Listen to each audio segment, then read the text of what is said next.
Right, so hello and welcome back to Books and Things, and welcome to another video and welcome to another instalment of my guide to Victorian authors. Today I have many authors to tell you about, from Margaret Oliphant to Robert Louis Stevenson and many people in between.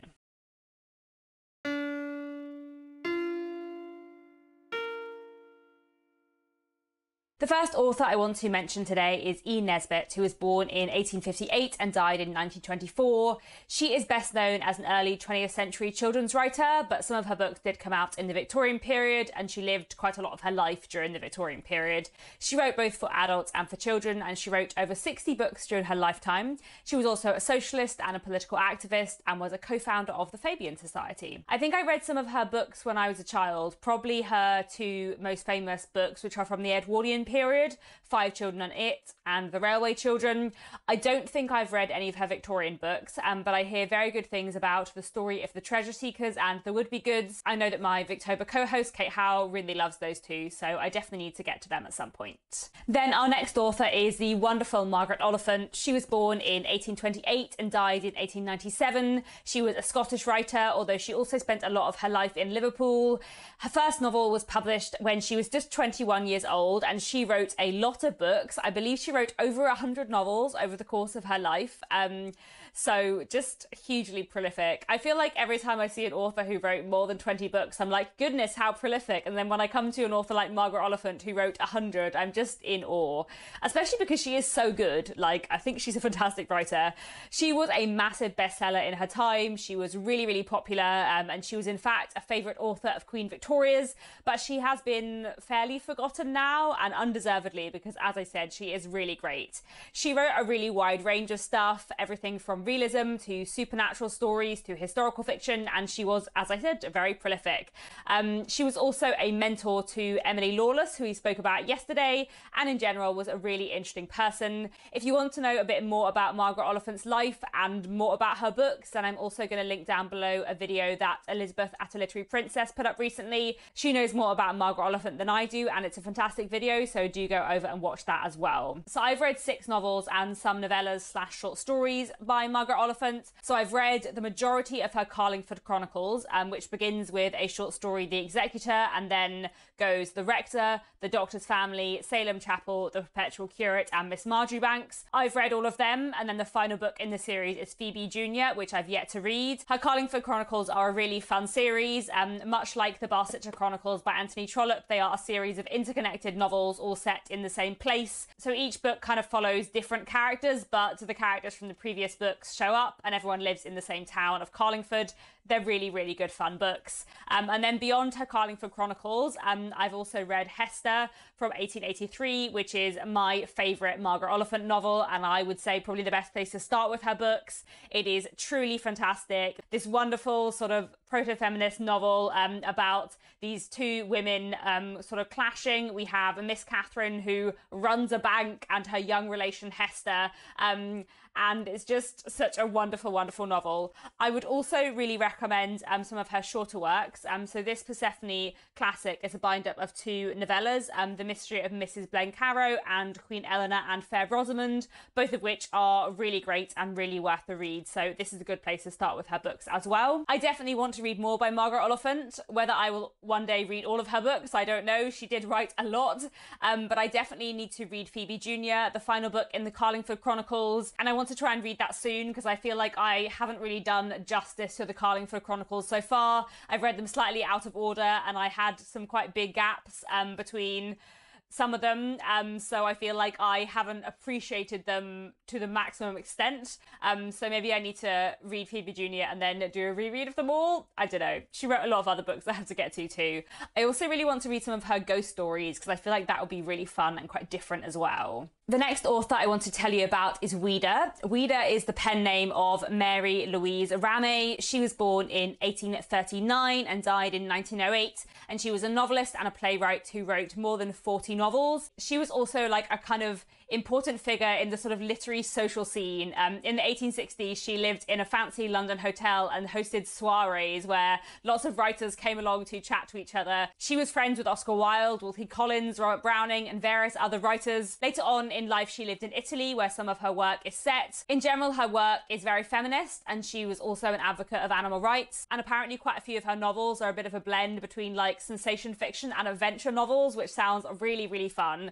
The only thing I have read by Weeda is a play called Afternoon, which I read last year and really, really enjoyed. So I definitely want to read more by her. I'm interested in reading Under Two Flags, which is a novel from 1867 about the British in Algeria, and Moths from 1880, which apparently is the first English novel to show a divorced woman happily remarried. I have heard great things about both of these books, I think mostly from Elizabeth at a Literary Princess, so I definitely need to read these two soon. Our next writer is Percy Patmore, who is a poet from Essex. He was born in 1823 and died in 1896. As well as being a poet, he worked in the library of the British Museum for a long time, which is kind of interesting, and he was also a friend of the much more famous poet Tennyson. Patmore mostly wrote religious poetry, and he also wrote some essays on art, and he's kind of best known for his poem The Angel in the House, which is where we get that term from. I am not a massive fan of Percy Patmore. I've only read a few of his poems, including The Angel in the House, but I don't in general massively rate his work, and The Angel in the House is a frustrating poem, shall we say. But the next writer I want to tell you about is a playwright, and that is Arthurwin Pino. He was born in 1855 and died in 1934, and he was an actor as well as a playwright, and is well known for his comedies and his farces, although some of his later plays take on quite a few more serious themes. I think Arthurwin Pino is really, really great. I really rate his work. So he wrote a lot of plays. I think he wrote 37 plays just during the Victorian period, and then he carried on writing into the 20th century and wrote like another 20 before he died. I have only read 2 of them, but I loved both of those too. So I've read Trelawney of the Wells from 1898, which is a comedy about the clash between sort of theatrical people and people who work in the theatre and people who very much don't and consider the theatre sort of scandalous and immoral. And then I've also read a great play by him from 1893, The Second Mrs. Tanqueray, which is one of his best known works and is a much more serious play about a man who is getting married to a woman who has formerly been sort of well known for being someone else's mistress. I definitely want to read a lot more of his work because I've really enjoyed it so far. I'm actually going to see a play of his, The Cabinet Minister, performed quite soon, so I'm really looking forward to that. And I've heard good things about his play, The Magistrate, as well. The next author I want to tell you about is Adelaide Proctor, who was a poet and short story writer from London. She was born in 1825 and died in 1864, and she moved in quite sort of literary circles. Charles Dickens was a big admirer of her work and published several of her poems in his magazines, and she was also part of some of the big literary collaborations that Wilkie Collins and Charles Dickens worked on together. And Elizabeth Gaskell was also a family friend of hers. Proctor was involved in early feminist and women's rights movements. She helped found the English Women's Journal in 1858 and the Society for the Promotion of the Employment of Women in 1859. She sadly died from tuberculosis at a young age of 38, but she wrote quite a lot of poetry during her life. I've read bits and pieces of her work, partly because, as I said, she was involved in some of sort of the Dickens, Wilkie Collins collaborative interconnected short stories kind of things, but I would like to read a bit more. I'd be interested to read her collection Legends and Lyrics sometime. The next author I want to tell you about is Raine, which was the pseudonym for Anne Adelisa Beynon Puddingcombe. What a name. She was born in 1836 and died in 1908, and she was a Welsh novelist, and she was another well-connected writer. George Eliot was a friend of the family, as was Edward Bulwer Lytton and Ellen Wood. I believe Raine wrote 11 novels, as well as some short stories, some from the late 19th century, some from the early 20th century. I have read one book by her, Garth Owen, from 1900, which is the story of a farming family in Wales. It's been quite a few years since I read it, but I really enjoyed it at the time. I'd like to read some more by her. I think top of my list is probably Torn Sails from 1897 and A Welsh Witch from 1902. A Welsh Witch is of course slightly post-Victorian, but I've heard very good things about that one. Our next author is George William MacArthur Reynolds, born in Kent in 1814 Raine, and he died in 1879. He was a prolific novelist, writing chiefly for penny dreadfuls, and he wrote a lot of gothic and supernatural stories. I have yet to read anything by him, but his two best-known books, both of which I'm interested to read, are The Mysteries of London and The Werewolf, a Romance. I gather both of these are, you know, penny dreadful, sort of Varney the Vampire style, big epic mystery stories, and I feel like they'll be really fun to read. The next author I want to tell you about is Charlotte Riddle.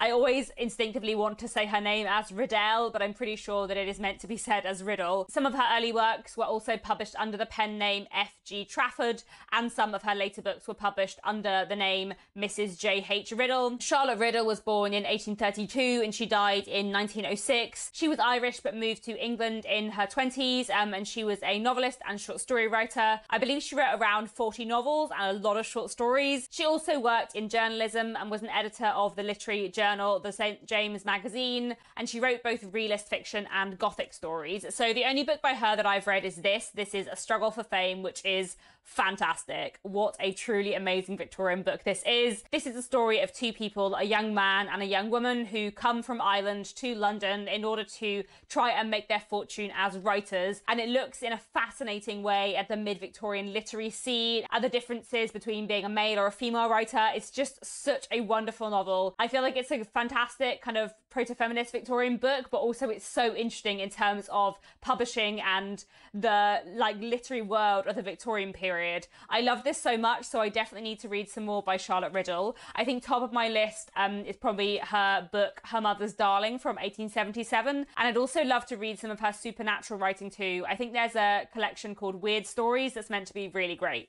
Then next I have another playwright, and that is T.W. Robertson, who was born in 1829 and died in 1871. He was a playwright and a director and was important in the naturalism movement within theatre, so kind of pushing acting and staging to be more realistic and lifelike rather than the sort of more melodramatic stage fashion of earlier Victorian theatre. He was a very successful author during his lifetime, and he wrote more than 20 original plays, as well as adapting a lot of works of literature to stage, including some of Dickens's Christmas stories. I've yet to read anything by him, but I would really like to. I'd be interested in reading his 1865 play Society, which is meant to be one of the first realist plays within Victorian drama, and in general, I just definitely need to read something by him, as he was such a kind of innovative and pivotal figure within Victorian drama. The next writer on my list is Christina Rosetti, who is a wonderful, wonderful poet.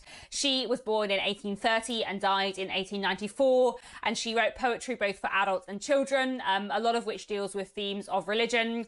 Her poetry was first published to a small audience in the 1840s, and then more widely published in the 1860s, and her poems are really, really great. I really, really recommend Christina Rosetti. I think she and Gerard Manley Hopkins are probably the two Victorian poets I would recommend the most, and also Thomas Hardy, but as I think I said earlier in the week, Thomas Hardy is sort of a 20th century poet more than a Victorian poet, though some of his poetry was from the Victorian period. Anyway, that's a tangent. Back to Christina Rosetti. Her writing is absolutely beautiful. She has amazing imagery, lots of kind of fantasy and fairy tale elements. She was very critically acclaimed in her day, but she wasn't hugely commercially successful.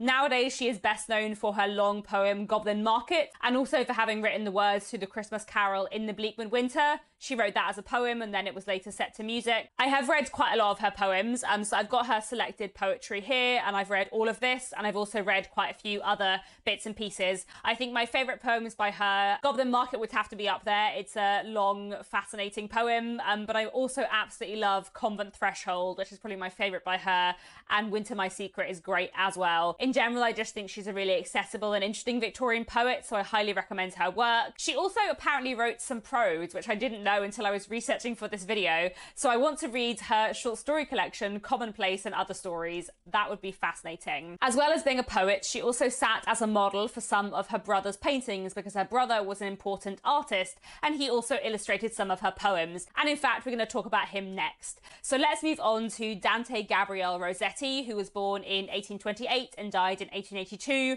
He was Christina Rossetti's brother, and he's best known as a pre-Raphaelite painter.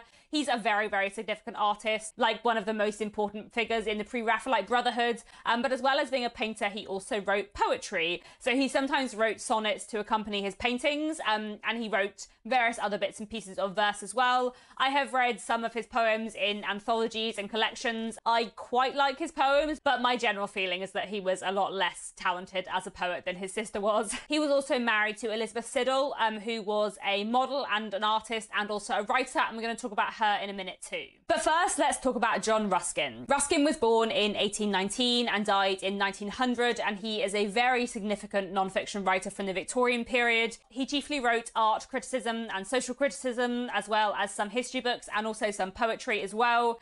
He was a professor of art at Oxford and was a lecturer, and some of his non-fiction works are like his lectures written down. He was a hugely successful non-fiction writer in the Victorian period. I would say the two literary non-fiction writers that were the best known and the most successful in the Victorian period were probably John Ruskin and Thomas Carlyle. He also had a big influence on sort of art and literary criticism going forwards, and he coined a few interesting critical terms, including the term pathetic fallacy. One of his most significant kind of ongoing non-fiction works was a series called Modern Painters. I think there's like 5 different volumes where he talks about a lot of different significant painters. I have read bits and pieces of his work, mostly when I was studying Victorian social history at university. I have read his work Sesame and Lilies, which is deeply infuriating and I hate, but also is a really interesting and pivotal thing to read if you're interested in understanding Victorian concepts of gender.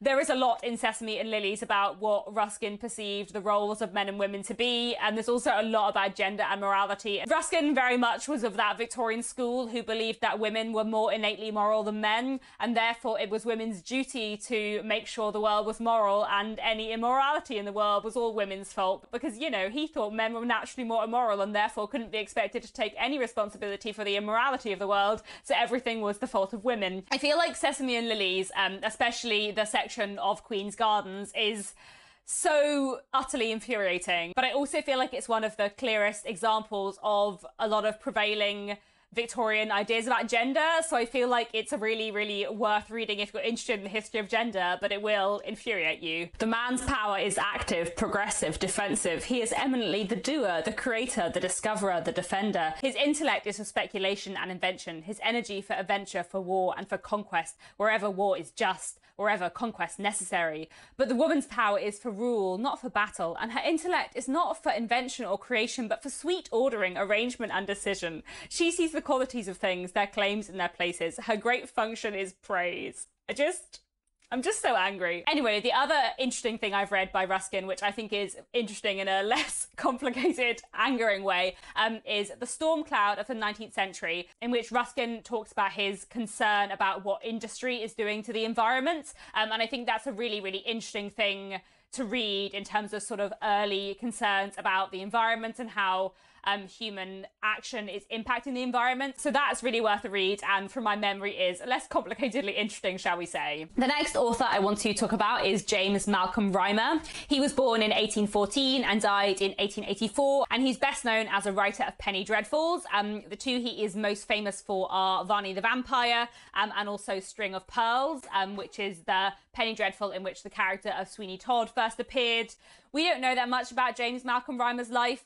Apparently he was very shy and didn't like publicity. And also, like a lot of other writers for penny dreadfuls, he sometimes wrote under pseudonyms, and a lot of penny dreadfuls were published without an author name. So some of the work we think Rymer wrote is attributed to him rather than like 100% certain it was him. He was from a working class background and also worked as a civil engineer as well as being a writer. I am halfway through Varney the Vampire right now. It is massive fun. It is very silly and melodramatic and over the top, but very excellent. It's really good fun and I would really recommend it. The next writer I want to tell you about is Mary Seol. She was born in 1805 and died in 1881. She is a well-known historical figure, though not very well known as a writer. She is best known for being a nurse.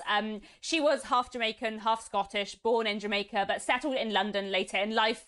And she is most famous for setting up the British Hotel in Crimea during the Crimean War, which served basically basically as a hospital, as a boarding house and a restaurant. As I said, she was a nurse. When I was at school, Mary Seacole was basically taught as like a footnote to Florence Nightingale, but I feel like she has achieved a lot more respect and acclaim and discussion in recent years, which is really positive. As well as being a nurse and having a fascinating life, she also wrote an autobiography, The Wonderful Adventures of Mrs. Seacole in Many Lands, which was published in 1857 and was the first autobiography written by a black woman in Britain. This is a fascinating book. I really enjoyed reading it and I very much recommend it. It's a really, really interesting reflection of Mary Seacole's life, looking partly, of course, at her time in the Crimea, but also looking at a lot of the other experiences she'd had in life, or the various places that she'd lived in, or the medical work that she'd done. She also talks about her experiences as a black woman, both in Britain and in the US, how they differed, and in general, it's just a really, really fantastic, fascinating book. So I heartily recommend this one. I feel like this is one of my favourite non-fiction books I've read from the Victorian period. The next writer I want to talk about is Anna Sewell. She was born in 1820 and died in 1878,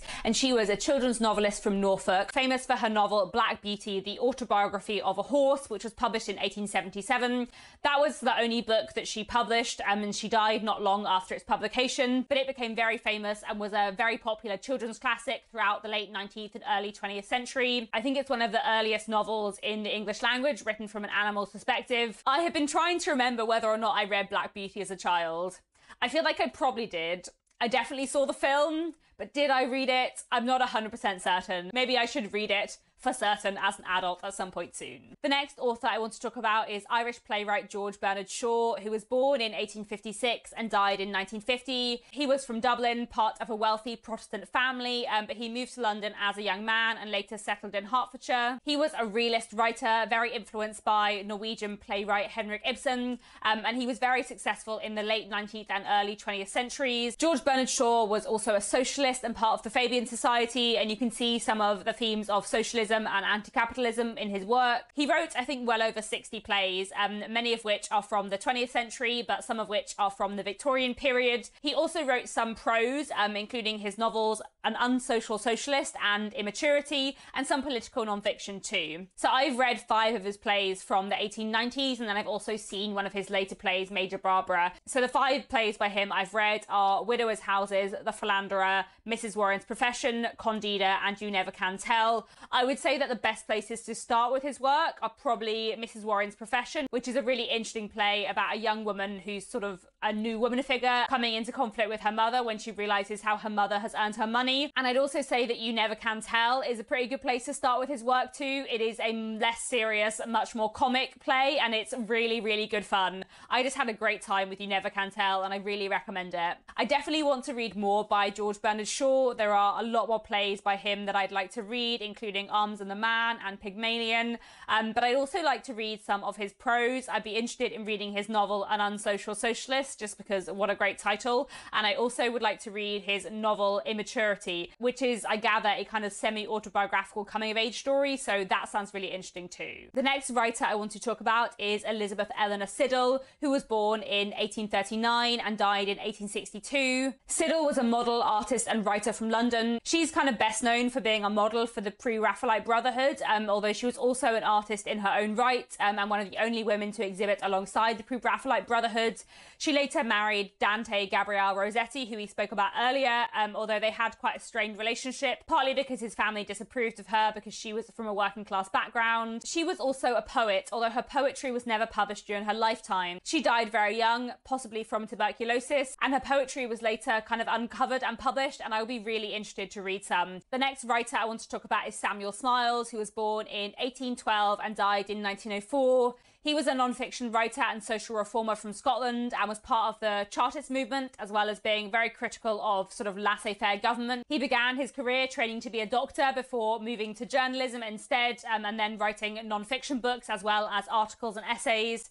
He is best known for his book Self-Help, which I have read quite a bit of when studying Victorian social history at university, and I would recommend it to historians interested in Victorian cultural and social history, but not just to any reader, because it's quite dry and quite frustrating. He wrote various other books on a similar theme, like the titles of his books tell you quite a lot about the kind of writer he was.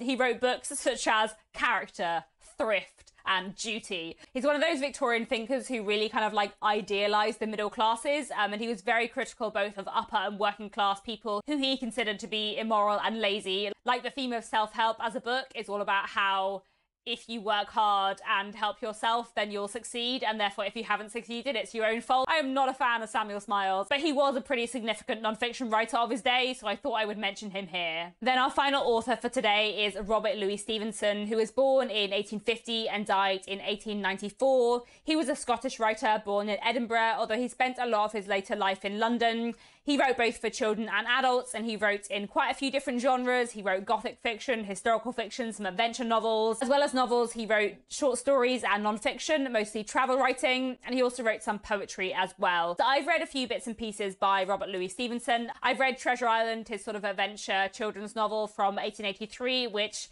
I didn't love. It was kind of interesting to look at like Victorian ideas of pirates, but in general, I found it quite slow and boring, which wasn't what I was expecting from a swashbuckling adventure novel. However, I feel like that's a very rare opinion. A lot of people love Treasure Island, so maybe it's just me. And then I've also read The Strange Case of Dr. Jekyll and Mr. Hyde from 1886, which I loved and I think is fascinating. Although I also feel like this is one that a lot of people are disappointed by because it's entered popular culture so much that it's hard to go into like with the right mindset. So I feel like the fact that I love Dr. Jekyll and Mr. Hyde a lot more than I love Treasure Island is quite unusual. So, you know, take my suggestions with a pinch of salt here. But one other thing by Robert Louis Stevenson that I've read and absolutely love is his short story, The Body Snatcher. And I feel like if you want to give Robert Louis Stevenson a try, then that is a great place to start. I do want to read some more by him at some point. I would be quite interested to read Kidnapped, which is his other sort of very famous children's classic. And I've heard The Black Arrow is pretty good as well. So there we go. Those are all the Victorian authors I want to tell you about today.